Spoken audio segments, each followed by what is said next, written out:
All right, Brandon O'Doy, footballhotbed.com, here with Coach Robert Ortega, a.k.a. Coach Chop. Coach, you got the opportunity to go to your alma mater. It's got to feel special. Now you're head coach after so many opportunities at the youth level, many years as an assistant coach in high school. Now it's your show. What have you learned in your short few months as a head coach? Oh man, I learned a lot. There's a lot of responsibilities. It ain't just go ahead and leave the kids alone and go home, but just a lot of things. I mean, like Teddy Bridgewater said a lot of things about what we do as the culture as your head coach, and a lot of responsibilities, and we take it on.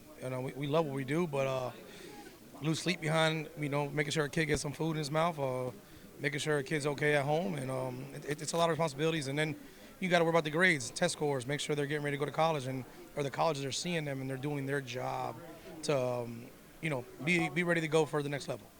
You mentioned what Coach Bridgewater said. I think it brought to light a lot of things that a lot of people don't know about how much of your own that coaches invest in, kids and make sure they're good in their program. You've been one who's known to be, very generous with your, time and your resources to help kids. But how fulfilling is it now that's led to you to get an opportunity to be the head man? Oh man, it's amazing feeling. I'm not gonna lie to you. It just touches base a lot. Like hard work pays off. Because sometimes you get comfortable in a situation and you don't think of what's gonna happen later on. You just kind of cool with being number two. And then when you get the opportunity, you start thinking about it. Is it the best thing for you? And it is. Take that leap of faith and go with it. And like you said about doing above and beyond for the kids, you do it for the right reasons, and it'll pay off in the end. You guys have a pretty good team, but you jump in a very difficult situation.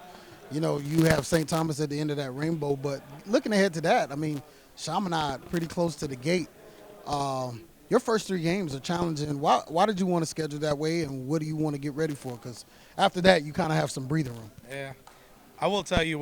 So we wanted to get in the showcase, and then Rocky said the only team I will give you is Chaminade, and I said let's get it. Like you know what?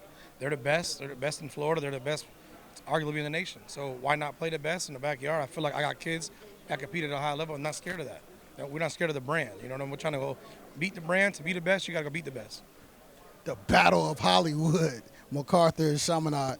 But let's get back to some of your key players, and we'll talk more about that with Larry Bluestein in just a minute.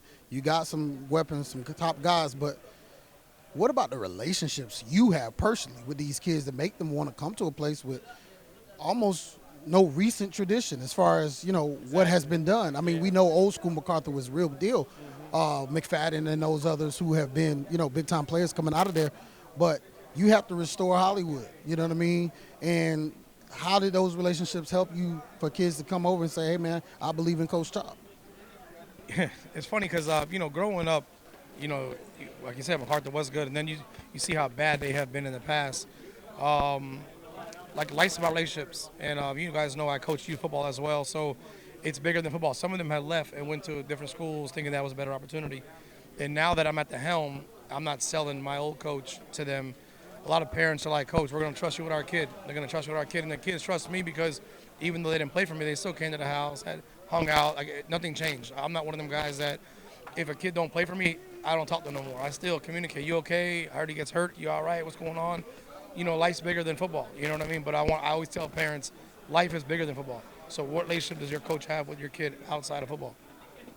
And that's what it's about. That's relationships is why he's here, And, he's been a long-standing friend of football hotbed and the hotbed world and the whole DEF CON family. So, we salute you on many fronts and congratulate you as well. Thank you for being here at Media Day, the 4th annual. Brandon O'Doy for Coach Chop Ortega signing off. It's a hotbed world.